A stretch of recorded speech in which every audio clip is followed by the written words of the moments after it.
All right, let's try to do another quick video. Sorry about the sunlight on axis deviation.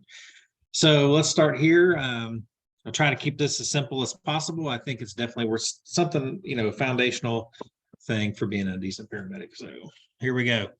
So first off, we're gonna kind of zoom in here on the heart, and we put these leads out on the torso there. It creates that Einthoven's triangle. We're going to bring it in a little bit more on the heart here. So yeah, that's what we're doing, is we're trying to detect the electrical movement in that heart. And we're just going to simplify this down a little bit to where we just are looking at those limb leads and the heart.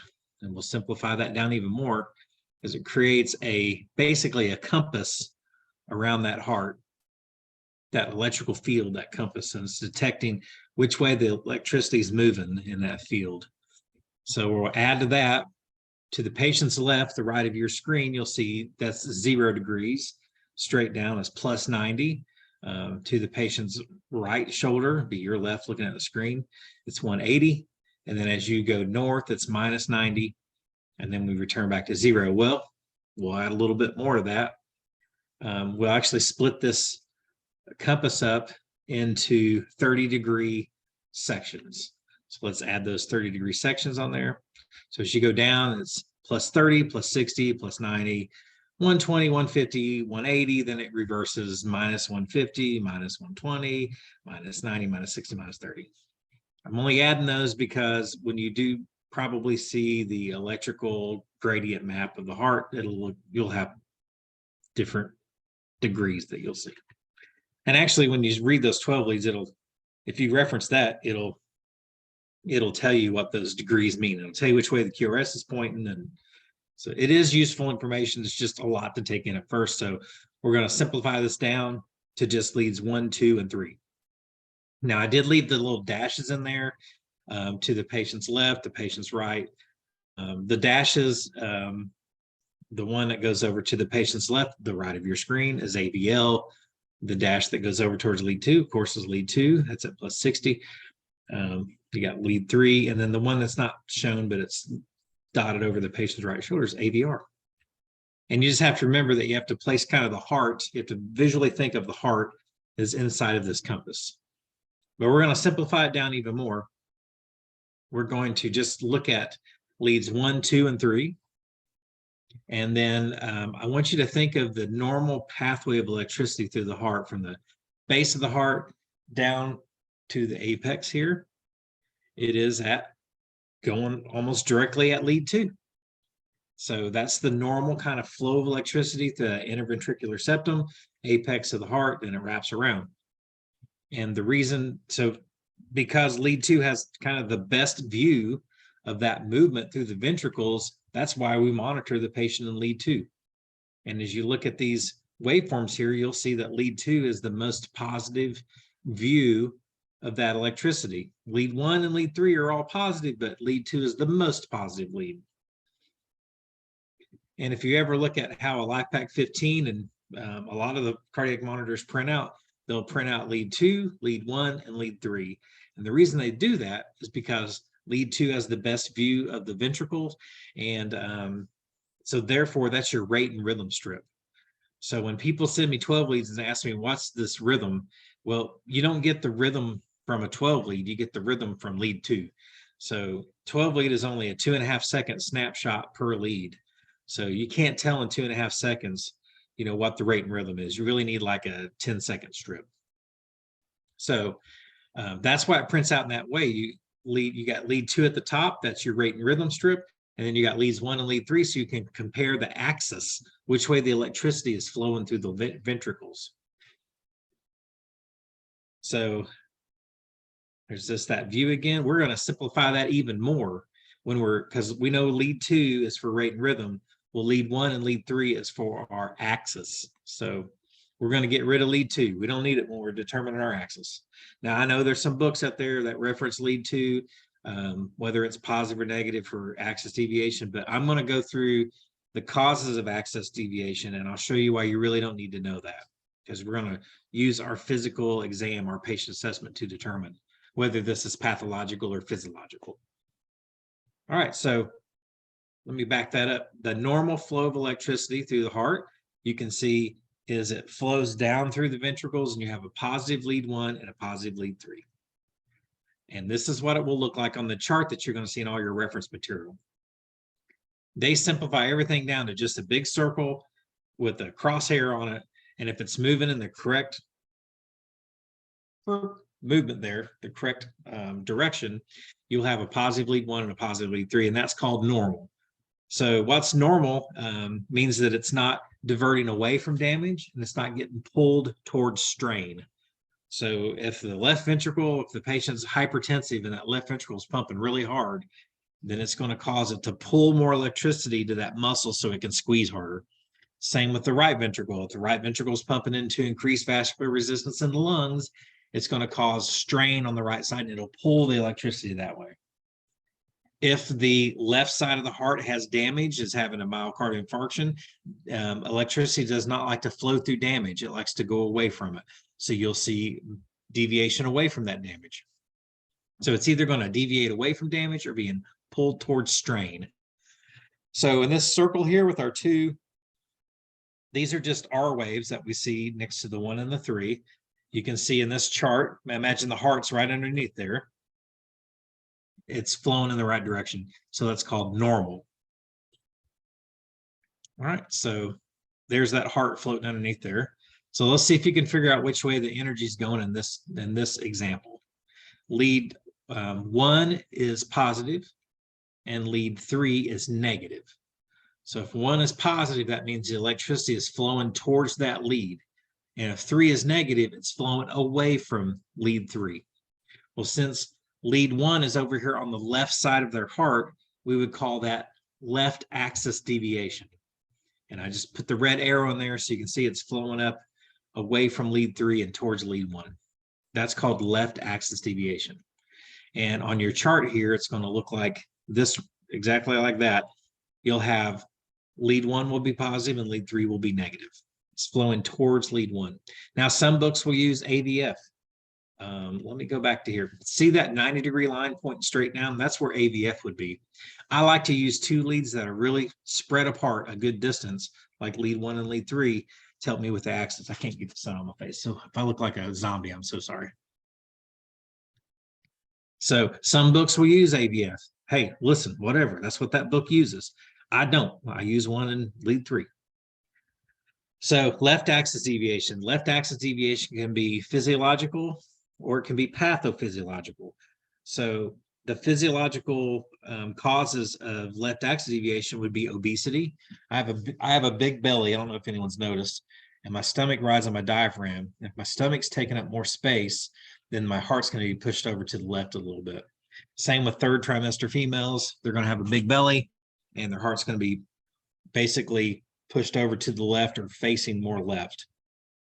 Pediatric patients, I've tried to read up on it today because people always ask, why peds patients? I think it's because they have a really high diaphragm, but I'm not 100% certain. But pediatric patients, you can expect left axis deviation. It's just a normal variant. And then high blood pressure, hypertension. That means that the left ventricle is pumping harder and to increase vascular resistance. And therefore, that left ventricle is straining. And when the left ventricle strains, it's going to draw more energy to the left side of the heart. So that won't kill. High blood pressure like that in itself won't kill someone. So it's still physiological. Not good for you. And you can end up developing left ventricular hypertrophy. But in and itself, it's not going to hurt you right there.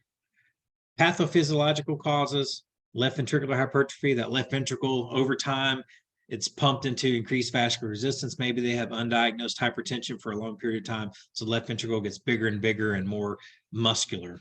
It needs more electricity. A right ventricular infarct. So if there's damage over here on the right side of this heart, it will deviate away from that over to the left. Right ventricular infarct. Also, old inferior MIs cause left axis deviation. I don't know if I have an example in here, but If not, I'll show you one. There's a lot of inferior MIs out there. Most of the MIs that we go to are inferior MIs. And then also a left anterior hemifascial block. So this left ventricle requires a hemifascial on the front and the back to basically help squeeze the ventricle and have a better pump. So if there's blood flow issues to that left anterior portion of the ventricle, you'll get a left anterior hemifascial block. All right, let's see if we can figure out which way the energy is going in this example. It's going away from lead 1 and towards lead 3. So in this case, it's going away from the left side of the heart and is deviating to the right side of the heart. Lead 3 is on the right side of their heart.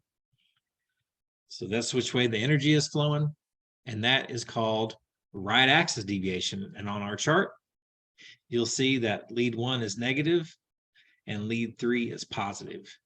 That's right axis deviation. Oh, I also put LAD up here and RAD because usually the vernacular on the cardiac monitor, at least the LAPAC 15, it'll put LAD up there in big capital letters. And I've had people say, oh, it means left anterior descending, but no, it means left axis deviation. Can't be that easy.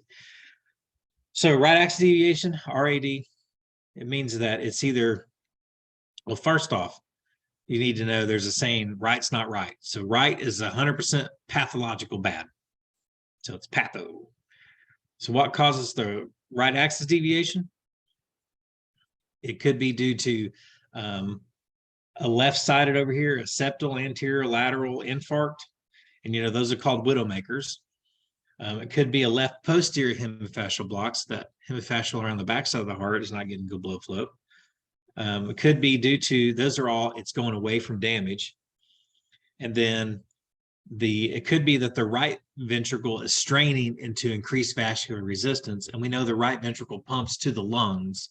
So if there is a pulmonary embolism sitting in that lung, then all the area around it is going to have increased resistance, which is called cor pulmonale or pulmonary hypertension.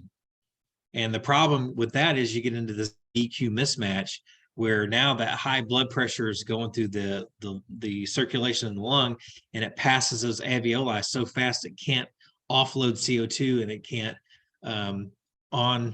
onboard O2. So the blood's going around and around, but we're not exchanging gas. And then also dextrocardia, the heart, instead of being in the right side of the chest, or your left side of the chest, is flipped over and it's over on the right. Dextro means right. Dext means right. So dextrocardia means right-sided heart. Just like dextrose means the right-hand molecule of glucose. Okay, see if we can figure out another one. Which way is the energy going? Lead 1's down and lead 3's down.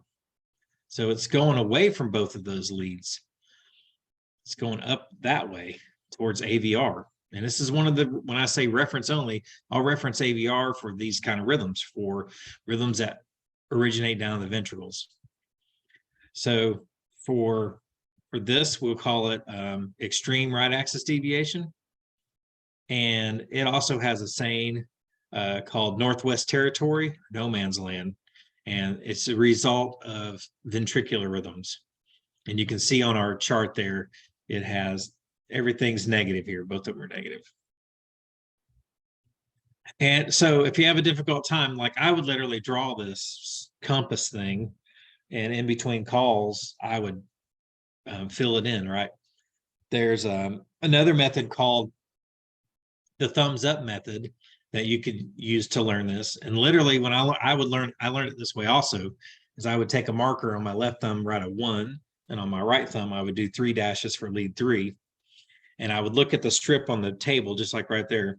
And if lead 1 was up, lead 3 was up, we get 2 thumbs up.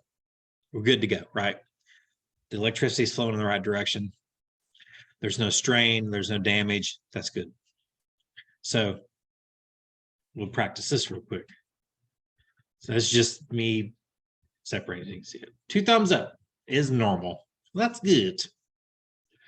All right, let's look at this one.